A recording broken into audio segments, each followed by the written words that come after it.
let's get to our guest host this hour. Andre Kovensky joins us, founder, also managing partner at Octavia Investment, live from our studios up in Hong Kong. Andre, good morning. Good to see you. You were probably listening into that Bill Dudley interview. Your quick thoughts on that first. So he is addressing the fundamental issues with regard to the U.S. and banks. My view is probably far more negative longer term, because my view is if you look at the global economy and really in the developed world, to me it's a quasi-Ponzi scheme. You've basically had 30 years of accumulated debt that funds consumption, and that has to unwind. It's not sustainable. So as it unwinds, it's going to have huge implications for economic activity, and it's impossible that it won't ultimately find its way back, to U.S. companies. All right, implications, negative ones for financial markets as well. I was chuckling when I went through your notes because you hate equities, you hate currencies, you hate commodities, you hate gold. Every now and then we love guys like you because we have more than a couple of people, and let's be honest here, I guess talking their book, and it's always, equities are great, they're super value, China's going to have a soft landing, and Europe's going to pull through, etc. But I mean, you're like a financial investing survivalist out there. I mean, talk to us more. You only like bonds, you're fully invested, and you like hard assets, real estate. Yeah, I mean, that's basically it. I mean, not to be overly draconian or have too much hyperbole, but at the end of the day, I go back to what do people fundamentally need?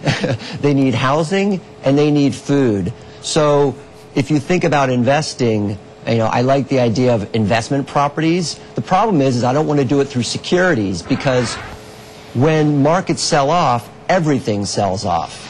So even REITs, which theoretically apartment REITs should be a good investment, but then you get liquidity issues. And when markets come down, as we saw in 2008, everything gets thrown out with it. Here's the thing. I hear what you're saying. You prefer to own the bricks and mortar, the actual thing itself. But I mean, that's not always the most liquid of assets, as well as millions of Americans are finding out.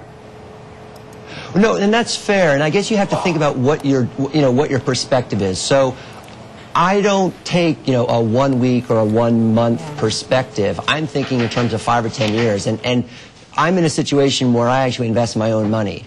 So I don't have to worry about capital calls from investors or basically asking for their money back, excuse me. So I can take a longer term perspective and just basically think, well, what kind of yield can I generate? But to be fair, I'm also, as I think about, asset allocation, I'm also in fixed income now, more on the short end, really just kind of hiding out, trying to get some income while I wait for everything to kind of reset.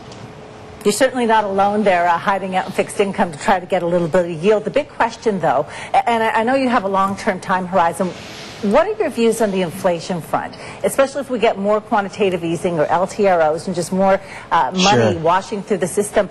How safe are investors who are crowded into these asset classes? How safe are they if inflation suddenly ticks up and there's something that sparks an exit? Yeah, so I'm in the camp where you don't really have inflation. So I think one of the misunderstandings about QE, for example, QE1 and QE2 is, yes, the Fed created money, but they didn't just give it to everybody, as if it was a company doing a stock split and therefore you just dilute the value of the shares. They bought securities with it. So they actually have assets to offset those liabilities. The real risk is, at some point, the Fed, with their $3 trillion balance sheet, what happens when they unwind that? That is going to be massively contractionary or basically deflationary, because it's going to, it'll basically hurt asset values. So, that to me, I don't see inflation. In fact, I actually think, again, if you go back to the fact that you have all this debt over the last 30 years that's propped up asset values, and it is not sustainable. Mathematically, you cannot just continue to borrow to fund consumption. So there's a point at which, the gig is up and you have to unwind it all. And when you do, you're going to have asset prices coming down. So I'm actually more on the deflationary camp. And to be honest, 30-year people constantly come on CNBC and say they hate 30-year government bonds because I don't want to earn 3%, or I hate the 10-year because I don't want to earn 2%. You're not buying it to get 2 and 3%. You're buying it to get 20 to 30% appreciation from a capital gains standpoint. Okay, a lot more to talk to Andre Kovensky about from Octavia Investment. If you have a question for him, email us at squawk@cnbcasia.com. And don't forget, you can keep up